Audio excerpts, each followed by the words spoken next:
Okay, so today, unlike usual, we will not have a tea today because Wes has to go back to Los Angeles. It's too cold here for him now. Anyway, so today's speaker, Wes Campbell, who some of you may remember, he was a postdoc here, one of the early postdocs. I'm not sure if it's his first early postdocs here with Chris Monroe. And he spent, 4 years here, I guess, altogether. Is that right? Yeah. And so he's now at UCLA. He just got 2 interesting awards this year. He's now a fellow of the American Physical Society through DAMOP. And he also won this very lucrative award from the Moore Foundation. So students and postdocs, he's got money. So if you're interested in doing what he's doing, see Wes. But no tea. And he wanted me to be sure to mention that he won an award comparable to the Nobel when he was in first grade. And let me get this correct. It was, what did you call it here? Certificate for excellent participation in science. There you go. So yeah, give him a hand. This was in the first grade. Okay, but today he's going to talk, he's going to break it down a little bit to our level. He's going to talk about multi-level atoms and molecules for quantum information and applications. So, Wes, thank you very much for coming. All right. Thank you, Wendell. It is always great to be here in a city where people, by golly, know how to ride escalators properly, right? I was reminded of that when I got on the metro, and I was like, "God, this is great. This is the way it should be." Okay, so we're going to talk about multi-level atoms and molecules today, and my definition of multi is more than 2.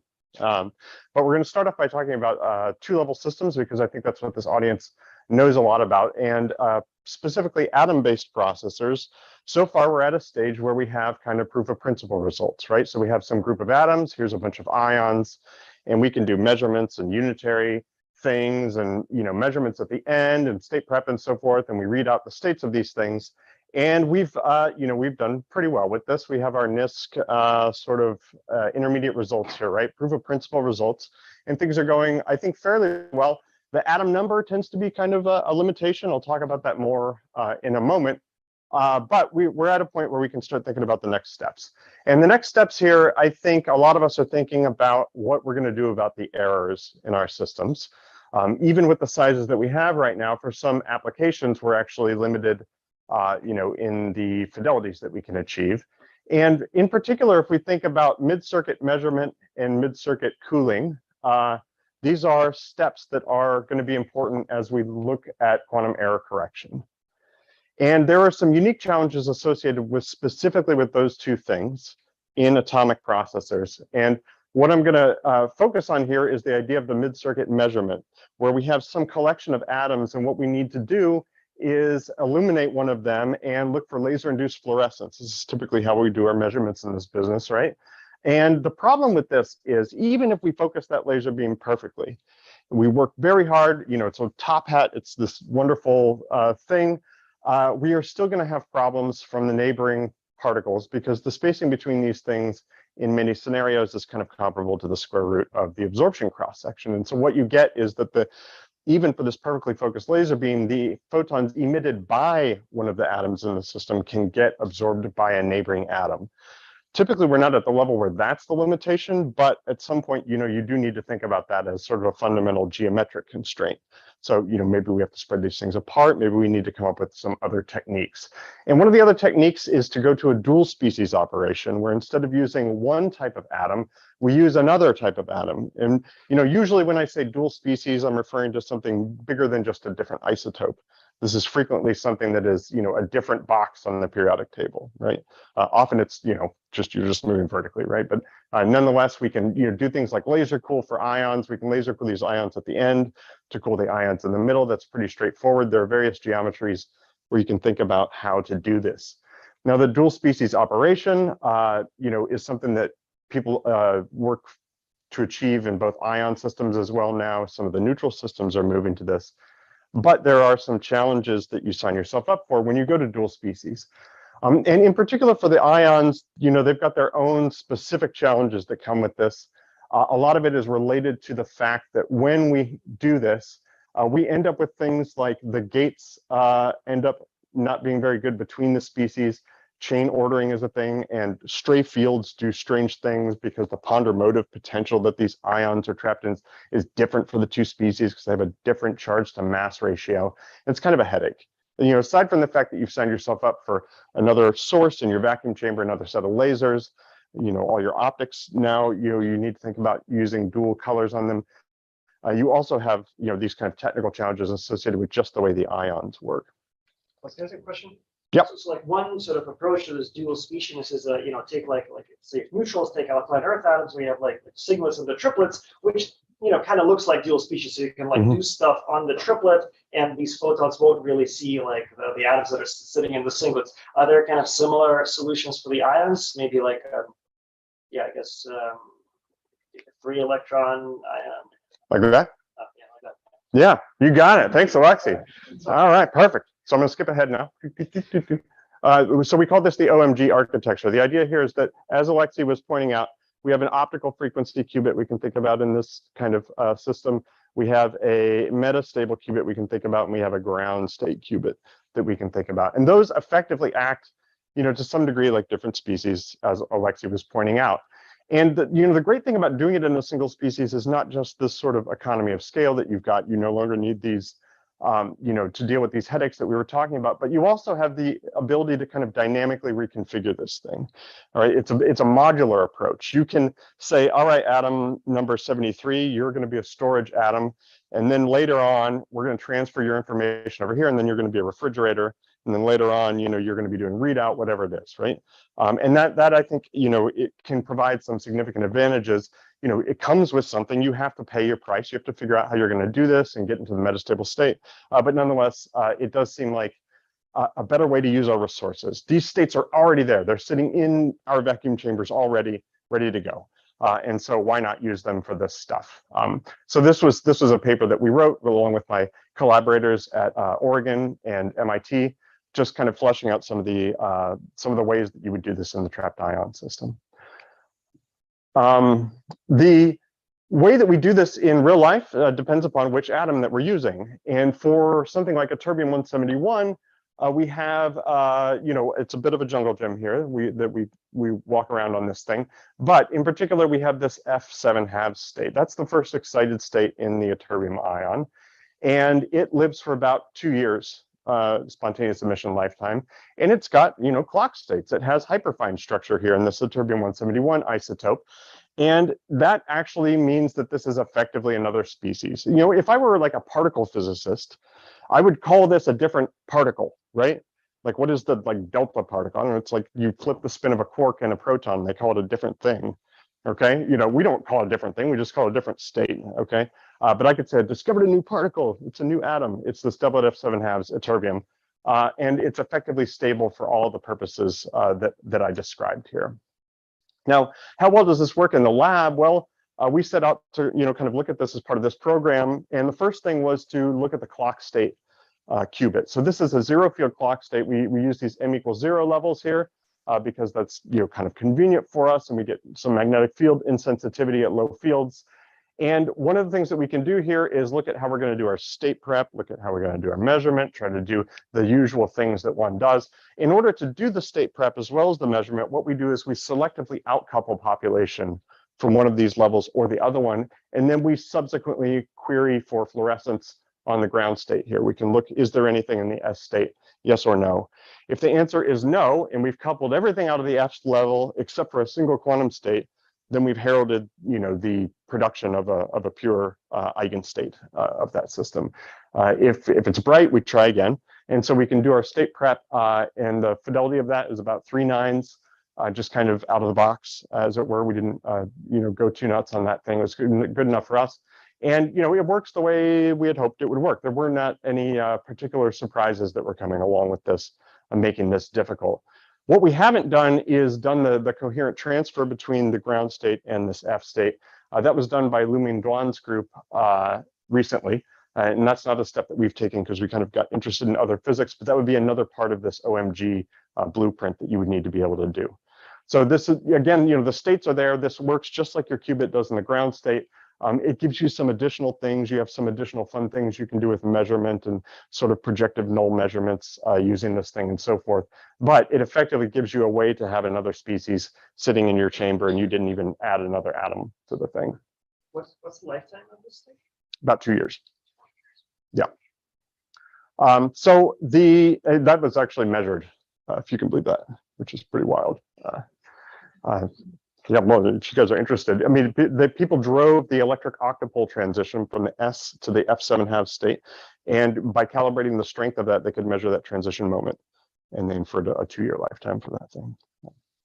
Okay, so thinking about what our computer is going to look like, if we have a series of qubits, we usually kind of decompose this computational state space into a tensor product, right? This is how we get all of our control over this giant Hilbert space using kind of a number of knobs that is a reasonable number for us here. But each of our atoms has more than just 2 states in it, right?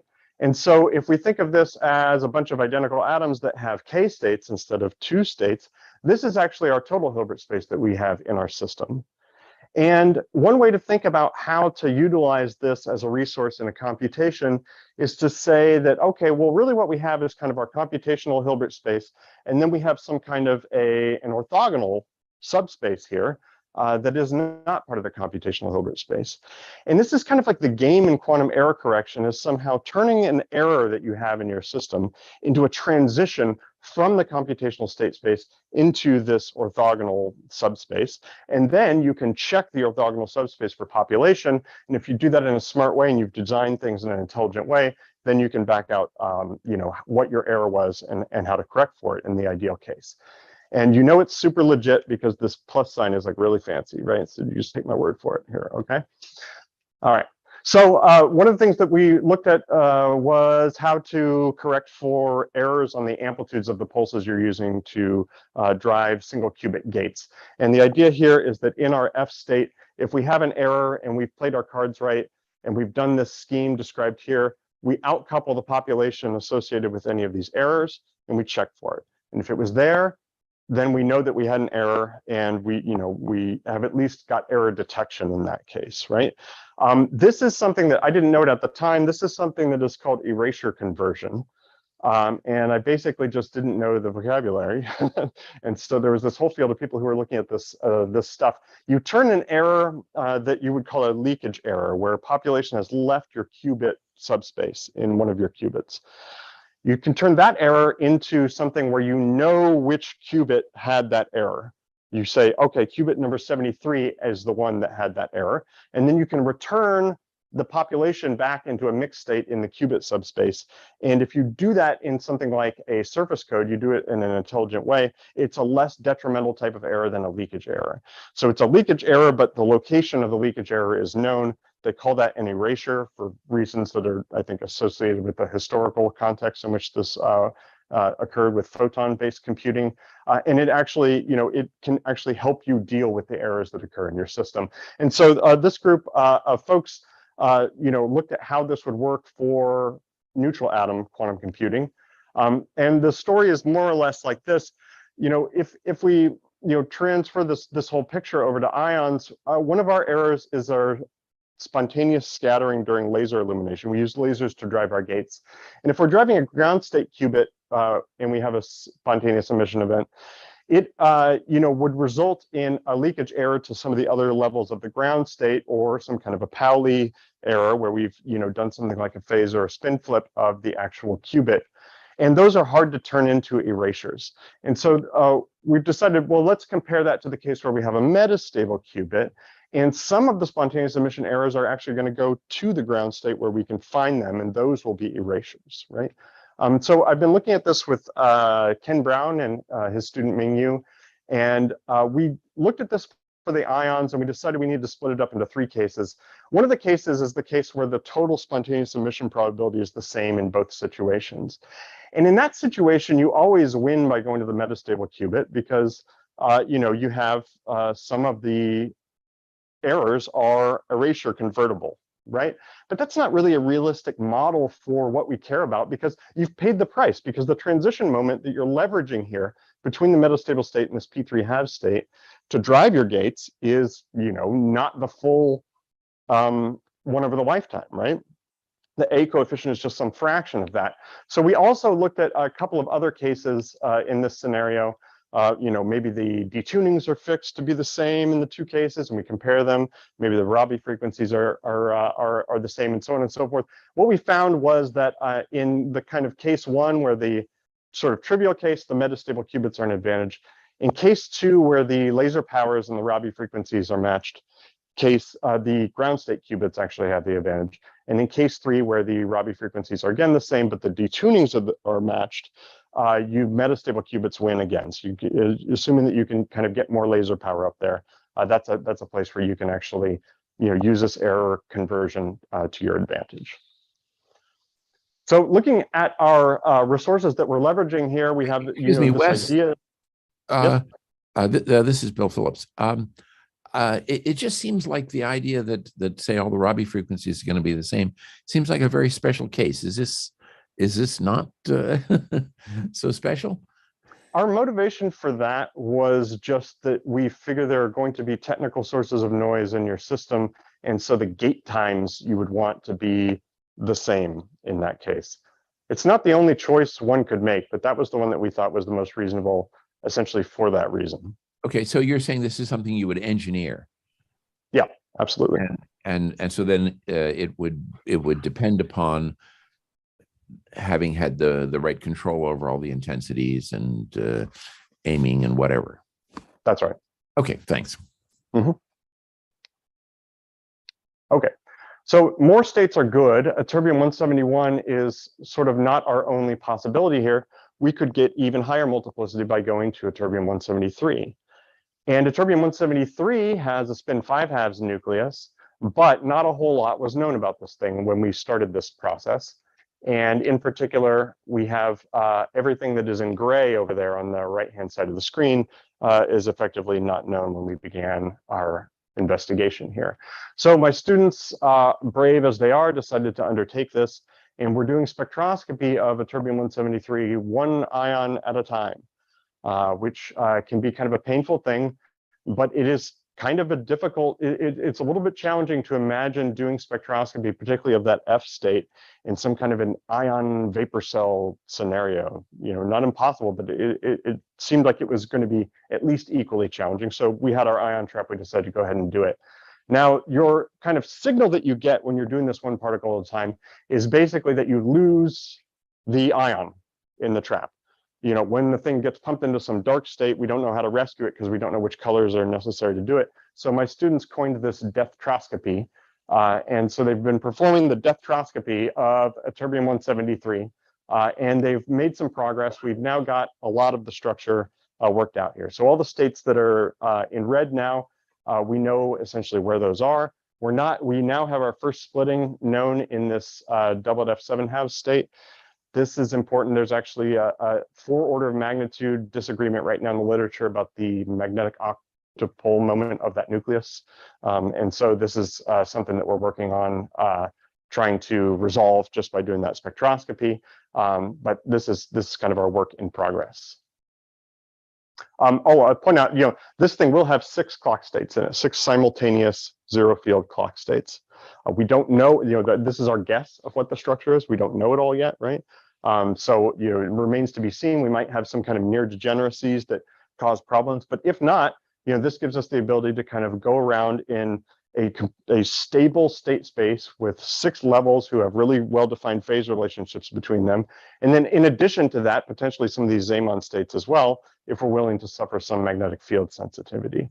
So we're excited about this as kind of a way of moving into multiple levels beyond our 2 qubit levels for doing operations for quantum information. So I talked a little bit in the beginning of this about the fact that I think a lot of atomic processors are actually atom number limited. And what I mean by that is that the reason we don't have a processor with 10,000 atoms in it is typically something to do with the number of atoms that we can handle in a useful way. the number of tweezer sites that we can reliably, have filled at the beginning, or the number of, particles we can put in a Coulomb crystal and still manage the mode crowding that happens in that scenario when you have a bunch of atoms, things like this. And so if we are in this NISQ era and we have a limited number of atoms, I'm going to argue it probably makes sense for us to think about doing more than just 1 qubit per atom. Okay, we usually do 1 qubit per atom, but if we have a fixed number of atoms, maybe we ought to think a little bit harder about that. And the Nobel Prize this year was given to these famous folks here for looking at the non-locality associated with entanglement, right? Bell's inequality. You can do this in a way where you do the measurements that are space-like separated operations, and you can kind of verify this sort of formal non-locality associated with quantum mechanics. But we don't need that in our quantum computer, or else it would be the size of Africa, right? I mean, there's no part of Shor's algorithm that requires this sort of formal non-locality. You don't have to do space-like separated operations, which is a good thing because our computers, we put the qubits really, really close together, right? So while this is a neat and unique feature of quantum mechanics, this non-locality, it's not actually a part of most quantum algorithms. So we're using kind of a weaker type in some sense of entangled states. We don't need those that are verifiably non-local. We can use kind of, entangled states as we define them based on our particular partitioning of the Hilbert space. And this opens the door to, doing, like I said, we can think about doing storing more than 1 qubit within each atom. And so I've been working on this idea with my frequent partner in crime, Eric Hudson. And the idea here is that instead of making our qubit-based computational state space atom by atom factorable, maybe what we can do is use the fact that the atoms have more than 1 level and break those up into 2 to the p levels instead of 2 levels, where p is the number of qubits hosted by each individual atom. Then we might be able to figure out, okay, if we can do that, how can we make this a tensor product, right? That's part of what I'm going to tell you about here. And once we have all those ingredients put together, we can now run a regular, plain old vanilla binary quantum algorithm on this thing, just like you would normally do, except we don't need as many atoms to do it. That's the idea here. So if we focus on the state space of the atom here, I'll do the p = 2 case. How can we make 2 qubits within 1 atom? Well, if I have 4 levels, you'll know that that's going to be kind of a sufficient number of eigenstates for doing this. But the way that you would usually look at how you use 4 levels is you would kind of split it up into 2-level systems. And if you do that, you get this kind of direct sum form for the Hilbert space. This isn't quite what we want here, because for this we need something like, we need essentially that number of terms in order to describe what's happening in here. We don't leverage this product structure here. However, we can build a qubit by thinking about our operations in a slightly more general way, and we basically just make an encoding. We're going to define a horizontal qubit and a vertical qubit, and these are just names, okay? The actual energy hierarchy of these levels doesn't matter as long as we don't have any accidental degeneracies of the transitions and so forth.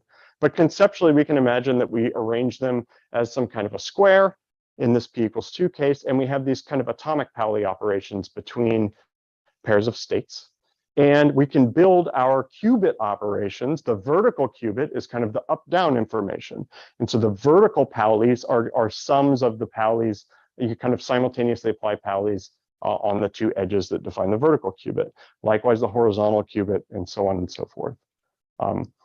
And the hope here is that, since some of these errors that might occur in this system are going to be really associated with 1 qubit and not the other one, at least in the ideal kind of isolation case here, you really do have this kind of tensor product also for some of the errors that occur, which is important for your kind of ideas of quantum error correction. So for 3 qubits in an atom, it's a little bit more complicated. We're just slicing hyperspheres here, essentially. And the idea is that, if we do this, P can't be huge. You're not going to store 15 qubits in a single atom. This isn't going to be how you scale your quantum computer to meet an arbitrary problem size. This is more like how you change the slope. You're still going to scale your quantum computer by adding more atoms, but you can change the slope. You can win faster per atom by storing more than 1 qubit per atom here. And we need a number of controls associated with sort of like the number of edges on this hypercube. So it doesn't scale well with p. This is kind of saying the same thing over again, right? So p is equal to 2, p is equal to 3. 3 would be tough, but doable. Maybe a big engineering effort. You could get to 4 if you really cared about it. But that's, it's hard to imagine going much further than that. But in this kind of NISQ era where I've got, a device and it can do 50 atoms, maybe we can now do 100 qubits, right? That's kind of the idea here. Yes? Is there a specific reason you're interpreting these as qubits? Could you just think of them as a big qubit, just do qubit? Yeah, I think that the Repeat the question. reason to think of them as qubits. Could you repeat the question? Oh yes, so Victor asked, is there a reason why we don't think of these as qubits? Like, what's the difference between what I'm proposing and qubits? And part of it is going to be what I'm going to show you is that we can do individual state preparation and measurement of the qubits. So we want to be able to perform operations, including spams, on the target qubit without disturbing the spectator qubit stored in the same atom. And that's not something that is required for doing qubit operations. That provides you with sort of a minimally invasive measurement in some sense. You can think of it as a weak measurement of a qubit if you want, but then, it's something, it's kind of like operationally we require that ability, and something like a qubit-based algorithm would not necessarily do so. So for doing quantum error correction, you can imagine you really just want to measure 1 qubit, and you don't want to maybe measure, your 8-dimensional thing, do a projective measurement on that if you're just trying to extract an error syndrome. Okay, so how are we going to do our state preparation and measurement here, our spams? Well, inspired by the kind of ZZ gate that was developed by the Quantinuum group for trapped ions, we can effectively illuminate one of these ions and do a highly state-specific AC Stark shift. We jiggle it around. You then have to use an ancilla. So this is an ancilla ion here that we use to read out the motional state of the thing. So we add a bunch of energy to the motion if this qubit is in the upper eigenstate of the vertical qubit. If this ion is in the upper eigenstate of the vertical qubit, I should say. And you can imagine you can do this for other pairs as well. This would add motion if the ion is in the right hand, the 1 state of the horizontal qubit, for instance. So the hope here is that you can do this. You do it carefully enough that you actually have done the measurement on one of your qubits without disturbing the spectator qubit. That also counts as state prep, right? If you know the answer of the thing. So you can really kind of adapt your quantum binary quantum algorithm. There's similar ideas that you can implement for neutral atoms as well for these sorts of things. Now, how are we going to do our gates? Well, if we do a gate in a kind of 2-qubit gate inside a single atom, of course, it's very easy, right? Why do do you want to think of this as entanglement? Well, I don't know. From a quantum computing perspective, it absolutely is entanglement. From a loophole-free Bell's inequality measurement, absolutely not, right? But we probably don't care about that for most of our quantum computing. And so this is really just like a microwave transition you would drive within that atom to do a gate within a single atom of a 2-qubit gate. Doing gates between atoms, interatomic 2-qubit gates, you kind of run 2 simultaneous copies of the interactions we would use to do gates in our regular trapped ion qubit encoding. And here I'm showing kind of a Mulmer-Sorensen interaction. We run 2 of them at once within each atom, and that would give you a Mulmer-Sorensen gate between, in this case, this like an XX gate on the vertical qubits of the 2 ions that you would be doing here. Okay, and you have to match things pretty well. This shows you just in silico it works. Okay, simulations showing that if you actually you have a little bit of mismatch between those 2 Rabi frequencies, that are driving these transitions. What happens to the fidelity? It doesn't get too bad at this level, but this is just a numerical simulation at this phase. So we haven't done experiments on this stuff yet. Okay, so the hope here is we can take our atom number limited processor, maybe multiply our number of qubits by 2, or maybe even 3, which of course is an exponential growth in the state space size of this thing. And it might be a good bargain in the short term for some of the applications that you might think about here, right? Especially thinking about logical qubits and doing things like transversal gates, there could be advantages to housing things in single qubits, or developing a kind of ladder-like a ladder-like connectedness here. Okay. So that's atoms with multiple levels, right? Even just a single ytterbium ion can have a lot of these levels. But what if we really wanted a lot of levels? It's hard to imagine an atom where you can have J equals 100 very easily, right?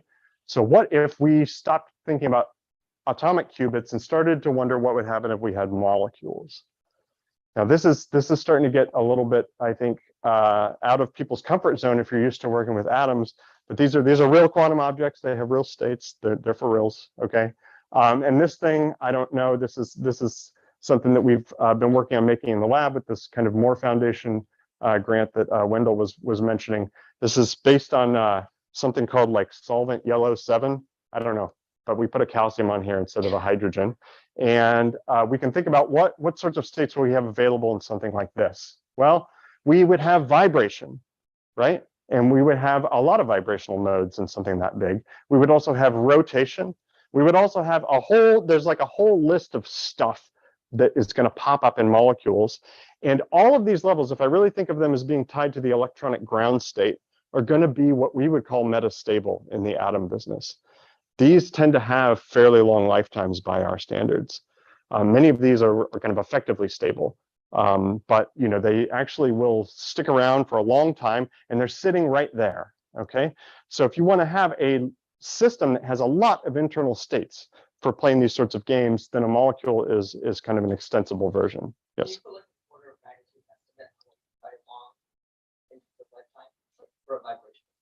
Yeah, so the question is, what are the lifetimes? What are the actual orders of magnitudes for these lifetimes? So vibration in these things can be tens, hundreds of milliseconds in many cases.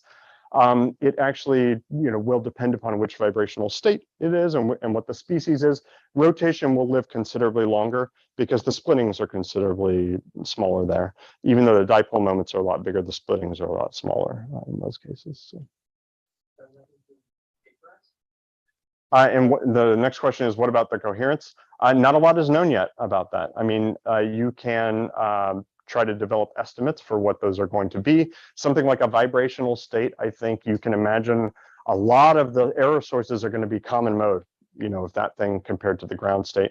For rotational excitations, there will be more new things that pop up, but they're fundamentally, in terms of T1, there's no fundamental limit there. So the hope is that, we will learn what those are and figure out how to deal with them.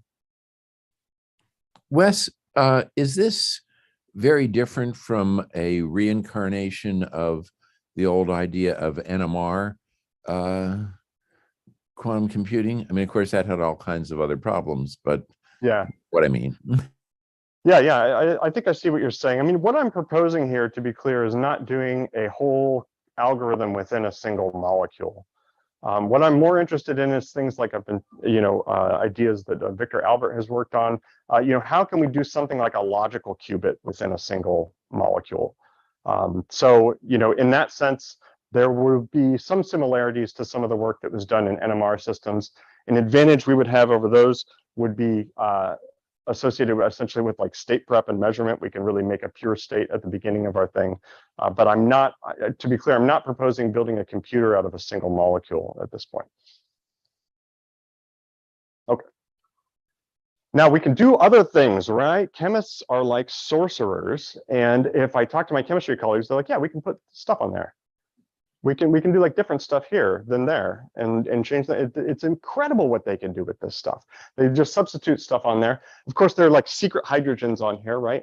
We don't like writing H in our equations. They don't like writing it on their diagrams, okay? So, and they can flap it around, right? You can drive transitions in there. You can move that thing to other places. You can put two of them on there. You can change the identity of one of these things. All of this stuff is pretty straightforward organic chemistry, and people can hand you a beaker with the precursor needed to create this, which you just create essentially with some alkaline earth vapor, okay? So these are customizable in a way that atomic qubits are not. When you think about some of these steps I was talking about, there were things happening kind of far away from this, what you might call the optically active part of this molecule. You can't do that with atoms. With atoms, or even with diatomic molecules, if I change one of the species, it's totally different. It's a completely new thing, aside maybe for isotope changes, which are kind of the only knob we have. And there, You know, people think I'm mildly insane for working with things that are mildly radioactive. Okay, we don't have that many choices there, right? Here you can do perturbative things chemically to actually tune the properties of these qubits to try to make them what you want them to be. Another aspect of this I think is important to stress in an atomic physics audience is the length scale. These are preposterously close together. Yes, Kutsia. So I just want to so that although that would be a perturbative effect to maybe the energy levels, changing things could affect like chirality and other aspects. Mm-hmm. Yep. That may be more significant than perturbative change too. That's right. So you want to do repeat the only what you want to do and not what you don't want to do. Kutsia was asking about, well, if you do some substitutions, that might change symmetries within the molecule, and that could be a big change to kind of the structure and the way this thing works. And so I agree completely. You want to do just what you want to do in these scenarios and not what you don't want to do. Yes. Are the molecules in medium or are they get gas? So can you find them individually or how do you? Yeah, so the question is, are the molecules in gas phase? For the most part, that's what we're working with right now. So you can imagine that these might be held in a tweezer or something like that. We're not doing that yet. We still have to figure out how to get these things cold and so on and so forth. But that's sort of what we're envisioning, at least as an intermediate stage. I'll get to that in a second. There are other ideas beyond that, but this is not in a beaker, to be clear. Am I correct in thinking that this, like the energetic landscape, is much more complicated, much noisier now? So the question is, The atomic. is the energetic landscape more complicated and noisier? It is more complicated. I'm not sure it is noisier. It's subject to the same fields that an atom is subject to. It is sensitive to them in new ways, so there can be new sensitivities to noise sources. But it is all pretty straightforward kind of electromagnetic calculations to figure out what those might be, I would say. Well, I mean, like, so I guess, would you not expect lots of transitions possibly happening that you don't really want to happen?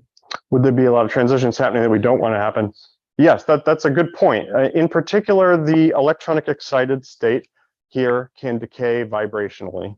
It can decay, can decay to a vibrational excited state. And that's something that I'll talk about in the next few slides. Okay. Oh yeah, so that length scale is super small compared to what we do with atoms, right? We don't get our atoms 1 nanometer apart typically, right? We actually leave those things quite a bit further than this. Another thing that we can do is we have electric dipoles in this molecule fixed frame, and so dipole-dipole interactions can be quite strong if you're going to use that to couple these things to one another. It's just sort of a new ingredient there. Okay, so moving forward here, since we can put substituents on here, in the limit that this thing is really, really huge and really long, and we can put anything on there, and the optical cycling part of this thing doesn't care anymore, you could think about patterning this on a surface. Okay, you could think about attaching the Earth to this thing so that you have a molecule that includes the Earth on it. And then you have access to kind of chemical assembly, and you could lithographically define things on surfaces. This is a bit science fiction, okay? I don't really know exactly the path that would get us to something like this, but it's not beyond the realm of possibility if we can get ourselves to the point where the stuff on the other side stops mattering, essentially, to the thing we care about. Okay. Now, I mentioned briefly that there is decay to vibrationally excited levels. That is bad for optical cycling. And so for state preparation and measurement, things like Doppler cooling, that's problematic. So how can we design these so that we don't have that particular problem? That is the problem in kind of laser cooling molecules, is decay to vibrationally excited states. Well, Dave DeMille's group showed us that strontium fluoride was laser coolable. Okay, and so this has developed into a whole ionic motif where we have an alkaline earth metal atom, and then we have stuff bonded to it that, as far as the alkaline earth metal atom is concerned, looks a little bit like a halogen. Okay, looks a little bit like fluorine.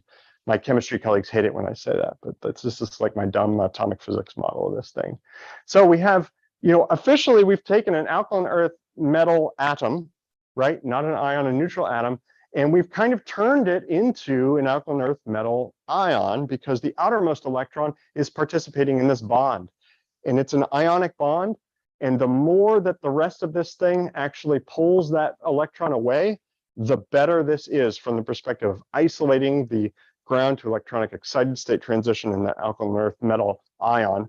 So this is, we say that this thing gives us very diagonal Frank-Condon factor. So we really want to boost the electron withdrawing strength of this thing down here. The thing down here is called the ligand. Just a little bit of vocab for you guys, okay? It sounds like a chemistry word because it is, but if I say ligand, that's what I mean, all right? The stuff down there, okay? So one of the things that we looked at along with my colleagues, Anastasia Alexandrova and Anna Krylov, was looking at alkaline earth metal phenoxide, okay? So here we have a benzene ring with an oxygen atom on it, and then we're going to put an alkaline earth metal atom on there.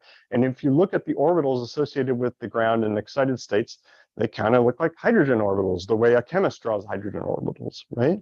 This thing is, that electron really is localized on the far side of that alkaline earth metal atom, and that there's very little density participating in these bonds down here, okay? It does not care too much about what's happening down there, which means that when it can't couple to those vibrations very well in these decays. So I told you the chemists can do amazing things with substitutions here. It should get better. Things should get better as we increase the electron withdrawing strength of that ligand. We're going to pull that outermost electron off with kind of more and more strength by putting substitutions on there. And we just buy these in a bottle and we can do it. This is theory, okay? This plot is theory, but it shows you effectively the x-axis is kind of like how electron withdrawing is the ligand. The y-axis is sort of how well closed is the optical cycling transition. And it should be getting better and better as we increase that electron withdrawing strength. Ask what a Hammett total is, just for fun. Yeah, so chemists have these tabulated values for what happens when you substitute a certain thing in a certain place in basically a phenol, okay? And they're just measured in a beaker, if you can believe this, okay? But you basically look at kind of like the ionization potential of that thing. And if it changes it, then you know it does more and more of that. So that's what that is. And so you can say, okay, I'm gonna have this much electron withdrawing strength because I have a fluorine right here. And I'm gonna add this much more because I have a, you know, methyl group here, whatever it is. And that's what we used as our x-axis there. It's like 100-year-old chemistry. Cool. Okay, so we got to measuring these in the lab. We found them in UCLA, and then we contacted John Doyle at Harvard. This is in collaboration also with Justin Karam, our chemistry colleague at UCLA. And we looked at how vibrational these were by dispersing the laser-induced fluorescence and counting, you know, how big are the off-diagonal decays. So we're looking, if you know what Stokes transitions are, that's kind of what we're looking at here. And what we found is that for this variant that had 3 fluorines on the far side, it has a pretty strong electron withdrawing strength, and it looks like it's actually quite diagonal. We have a vibrational branching fraction here of almost indistinguishable from one in one of these. So at this level of measurement, it looks like these are actually extremely diagonal when we do this to them. We've since that point got to the level where we're doing electronic spectroscopy with a CW laser, measuring individual row vibrational transitions. We have a pretty congested spectrum. Our fitting is not great here. We got some spectroscopic parameters, but you can see there are still problems there. It's just a very dense spectrum, okay? I told you there were a lot of levels. There are a lot of levels, okay? All right, so we have all these levels. We need to make these things cold. They have additional degrees of freedom. And I said in my abstract, I was going to talk a little bit about Doppler cooling because I'm at the JQI and I love talking about Doppler cooling with my friends here at the JQI. So if we think about the Doppler effect for translation, and I have some atom or molecule in the lab, and I illuminate it from both directions with a single laser beam, and it's moving, what we find is that in the atom's frame, of course, it sees those frequencies as splitting. So the diagram on the bottom here is showing you what's happening in the atom's frame of reference, right? One of them's blue shifted, the other one is red shifted. Now, if I have a molecule and it is being illuminated from one direction with linearly polarized light, and the molecule is rotating, as shown, you can think of the linearly polarized light as consisting of right-handed circular polarization and left-handed circular polarization. And since the molecule is rotating, the dipole moment is rotating, it's fixed to the molecular frame, it too will see these things split. It sees the right-handed polarization rotating at a different rate than the left-handed polarization is rotating. And this is basically, you can think of this as like a Stern-Gerlach measurement of for photons, okay? Even though the average helicity of this beam might be lambda equals 0, the expected value is 0 because it's linearly polarized. When you kind of put this through our little measurement device here, our molecule, what you either get +1 or -1, right? You get these two spots on your screen of your Stern-Gerlach device instead of a continuous distribution between them, or a big blob right centered around 0. Okay, so to think about this as a Doppler effect is a little bit unusual, but I'm going to go back to a derivation by Fermi. He's the first one I know of who did it this way. This is the atomic physicist derivation of a Doppler effect. We have angular momentum, or we have linear momentum conversion and energy conversion. So you go through this. Momentum gives you the recoil. Energy conversion gives you your Doppler shift, right? And so here we have our k dot v. And this is the average of the Doppler shift, the first order Doppler shift from the initial state and the final state. But I've written it here in terms of the recoil, because that's another kind of useful way for us to write it. So couple that with mechanical action, first demonstrated by Otto Frisch in 1933, where we can illuminate an atom and the scattering force can deflect it, and we get Doppler cooling, right?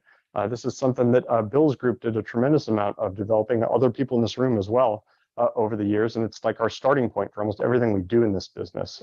It's tremendously powerful and clever, and this was worked out. This is one of my favorite papers. Some of the authors are here, so thank you, authors, for going through all of this, right? This just shows you how optical molasses works, okay? And you can derive, you have a damping force. We have a momentum damping coefficient. There you can get the Doppler limit here, and the Doppler limit is well known. Usually something around 500 microkelvin for many of these species. Okay, so for rotation, let's do the same thing. Now it's going to be classical. All right, this is my classical thing that's rotating. You might recognize it. Okay, and that thing, let's do Fermi's derivation of the same thing and see what we get. So here, the angular momentum of our photon is now this lambda is ±1 times h bar k hat.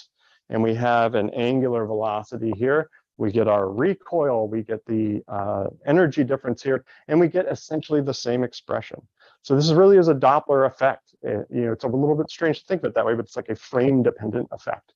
So the Doppler shift in the kind of translational case is kV. In the rotational case, it's simply the rotational speed. Okay. Now, what is going on here? This might be a little bit for just the molecule experts in the audience, but I like to think of this splitting of these things.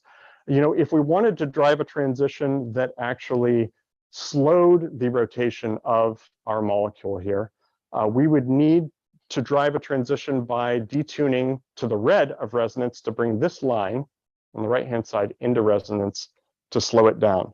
All right, that is what we call a p-branch transition in molecular science. All right, and the other one is the so-called R branch. We would need to detune to the blue if we want to have this thing absorb a photon that's going to boost its angular momentum. So this is kind of like a classical version of how these things actually pop up in this system.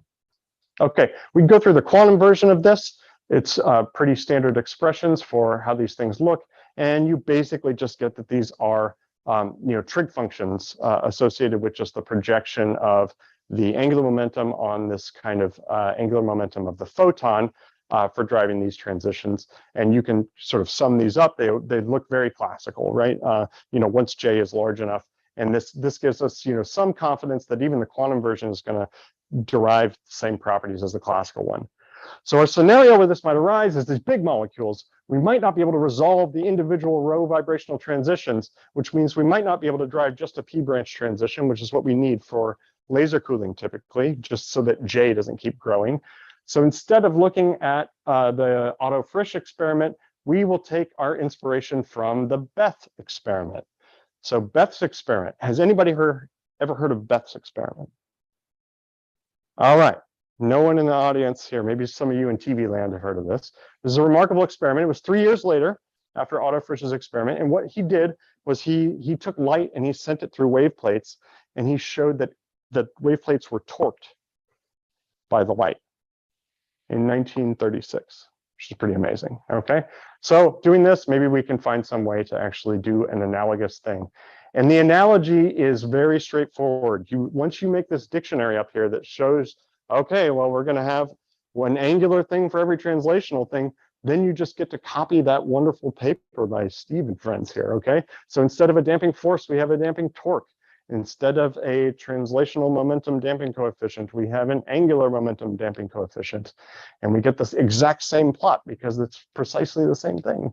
And we get the same expression for the Doppler limit, and we get the same Doppler limit. So we can think about using this to take large molecules and create rotational distributions of large molecules that are sub-millikelvin in temperature, which is not something we currently know how to do.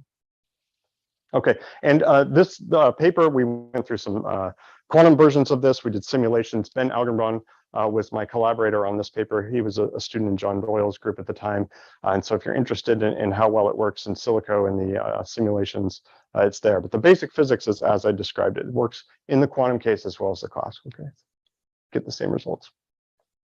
So how did we get here to this Doppler limit? Well, on the one hand, we had fluctuation. On the other hand, we had dissipation. Someone should make a theorem about that, right? You've probably heard of it, right? So Einstein relations for this. Einstein did this. We have our fluctuation dissipation theorem. This is how we kind of get to our Doppler limit. And this might be the point where, if I haven't already, I might say something that is, I don't know about controversial, but at least thought-provoking here. The way I like to think about this is better illustrated in the rotational case than the translational case. If I have a linearly polarized photon illuminating this atom or this molecule, and this is the source of our fluctuation, is the fact that the right-handed and left-handed circular components are equally likely to be absorbed, then it makes it clear that the fluctuations really are coming from what we would call quantum projection noise. The photon is in an X eigenstate, and the atom is measuring it in a Z eigenstate. You can think of the same thing for the emission process, if you like, okay? So this is kind of like, it's not, I wouldn't call it equilibrium. I don't think anybody has really done an analysis that really, would claim, that this is a fully equilibrium process. We have detailed balance, at least, and we're kind of coming into balance. The cooling is coming into balance with this quantum projection noise. The same is true in the translational case. If you think about it, what we typically do is take a single laser and split it up into 6 beams, right? And the way I would think about that is I have a single photon, and each single photon comes at the atom from 6 directions simultaneously, and the atoms kind of measure it there. It's another way to think of this as quantum projection noise. So that's kind of what's going on with the heating there, and we've got the cooling. Let's split these up. This is the last part of my talk. We can really split up our processes as follows by thinking about laser cooling on a semi-forbidden transition. So here, D will be a really long-lived state that essentially we're not going to allow it to spontaneously emit for the discussion here. And that is a transition we can drive from S to D. We can do it in a velocity-dependent way, okay? So this is back to kind of thinking of translational laser cooling, if you will, right? We could use, maybe it's a sideband, maybe it's just a Doppler shift, whatever it is. And that process is unitary, right? It will just Rabi flop between the ground state and the excited state. There is no cooling. That is laser, but that is not cooling, right? So we're going to split up our processes here just conceptually to kind of get to highlight the essential physics. The next step that we can add to this is coupling it to this P state when there's then a spontaneously emitted photon, okay? And that process can be done with broadband light. And so that is cooling, but it is not laser. So we have split up laser cooling into the laser part and the cooling part here, if we think about it this way, at least conceptually. And we have a wonderful source of broadband light at UCLA. If you think about, okay, I want a lot of continuous broadband light. I'd like it a thermal source because that's like the most broadband classical thing I can think of. You know, what are we going to get? We get the sun, right? The sun is actually the brightest continuous thermal source I know of. And so this seemed like a really great project for an undergrad to work on because there's a lot of great physics in it. So my undergraduate student, Amanda Eunice, has been just absolutely going bonkers on this. She made a sun tracker. It's like this little robotic thing. It like tracks the sun, couples the light into a single mode fiber. There's a lot of great physics associated with that. There are fundamental physics reasons why you can never get more than 32 microwatts of sunlight in a single mode fiber. no matter how good you think you are at optics. It's just like a whole bunch of fun stuff there. So this is, there's no like real application of this particular part of what I'm talking about. It's just fun, and there's great physics, and I've got a great undergrad who's doing really well on it. Okay, so it's always a good sign when your people are getting license plates and tattoos associated with the projects that they're working on. So these are the folks, at least the ION team that worked on this stuff. These are kind of more of the molecule folks who worked on these things as well. And with that, I'm happy to take questions.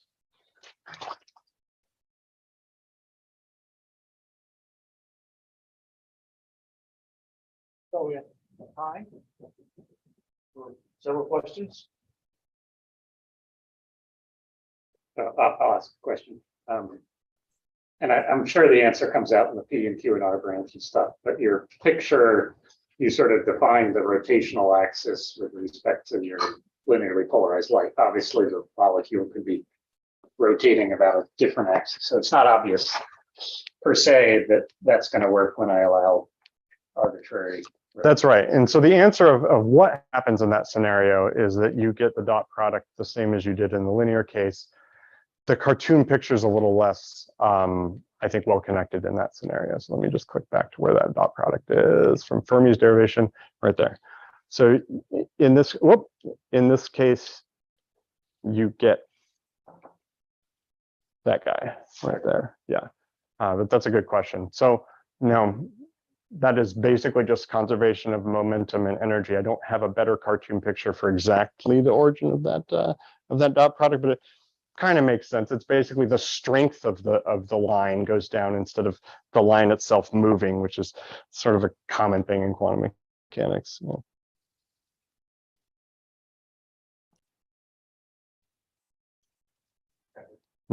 So you projected that the Doppler going into the same level as atoms. How far you were starting to put this? So what are the tools you need to start modeling?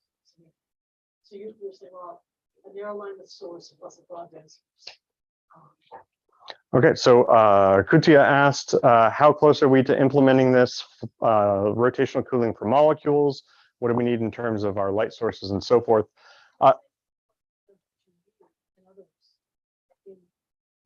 Cones in cooling. I think it was low vibrational.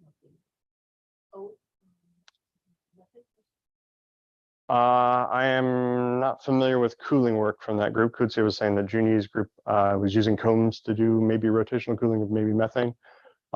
Could be. I'm not familiar with that. I mean, the rotational cooling that's been done so far has been row vibrationally resolved. And this is kind of moving things into the regime where you're not resolved anymore.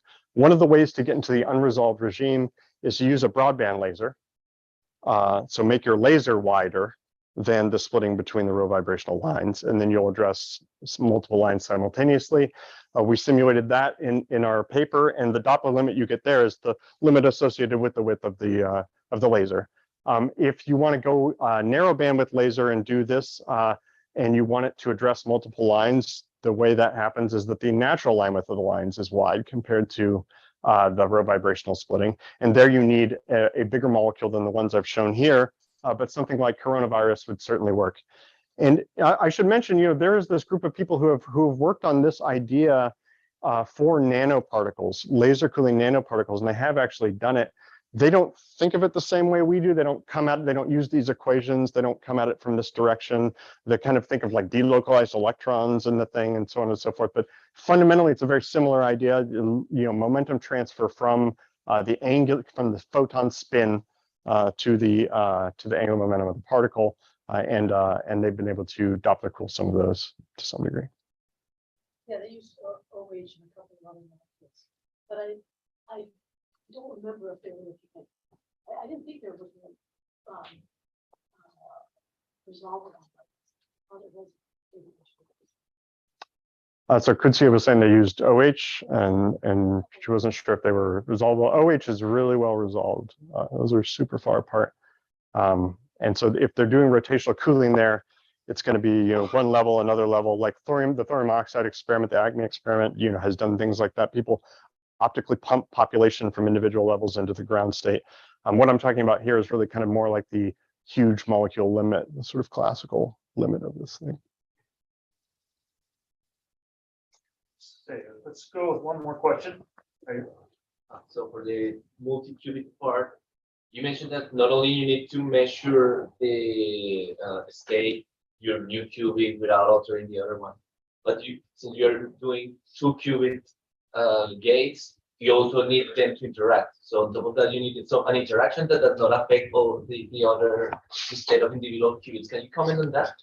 Yes, so the question is about if we're gonna, for the polyqubit idea, if we want to do a interatomic 2-qubit gate, we need to make sure that we don't involve the spectator qubits on the atoms. The qubits that are not involved in the interaction need to not be involved in the interaction. And so the way that we do that is by balancing the spin motion coupling that we're applying on the two. So for instance, this is an interatomic 2-qubit gate between two vertical qubits on these two atoms. And the way that we factor out the horizontal qubit is by making sure that the interaction shown on the left-hand side here is the same phase and the same strength as the interaction shown on the right-hand side here. And so that's really important. Otherwise, you have written some of that information into the motion. And if you've done that, you've entangled this spectator qubits information with the motion. That's going to lead to decoherence. And so our study of this involved, how well do those have to be matched? And that's what the lower plot is trying to describe here. As we increase the mismatch between those two Rabi frequencies in this case, we do start to see that the fidelity of the operation suffers, but it's not a particularly strong function. Everything works great in a computer simulation, though. I mean, you got to do this for real to see how well it works. I think there's still some open questions there. Wes, I'd like to return to the rotational cooling question. I really love the idea, but I'm uncomfortable with the following aspect. You've emphasized that it's sort of a classical picture, and we know that if we take too classical a picture of a molecule, thinking of it as a body fixed axis, that we get to wrong ideas like that a polyatomic molecule has a dipole moment, when in order to have a dipole moment, we have to have superpositions of rotational states. So could you tell me a little bit about why I shouldn't be uncomfortable? Yeah, well, maybe you should be uncomfortable, Bill. I don't know, but I think that the important point of going to the classical limit here is just that I'm averaging over the graininess, but the rotation is still being treated. So you would, even in this classical picture, you would still say that the expectation value of the lab fixed dipole moment would be 0 because the molecule is rotating in the lab, right? So that aspect would still be intact. But of course, we did this for reals. We did it with real quantum mechanics, and I can go to a slide at the end here. If I click through all this stuff, I think I have a couple of these coming up after this stuff, showing some of the simulation results. Maybe I'm going to get myself into trouble by doing this. Okay, got spam. Let me try to skip all the way there. Oh, I can't. Okay.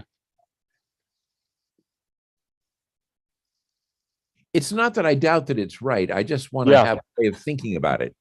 Yeah, I mean, so what I can tell you is that we did the proper calculations. You're treating the molecule quantum mechanically, and there are differences that show up in the way the thing works when we go through it. Okay, and I will get there eventually. And but you find that it's basically associated with whether for instance, the rotational constants in the two states are actually matched to one another or whether they are not matched.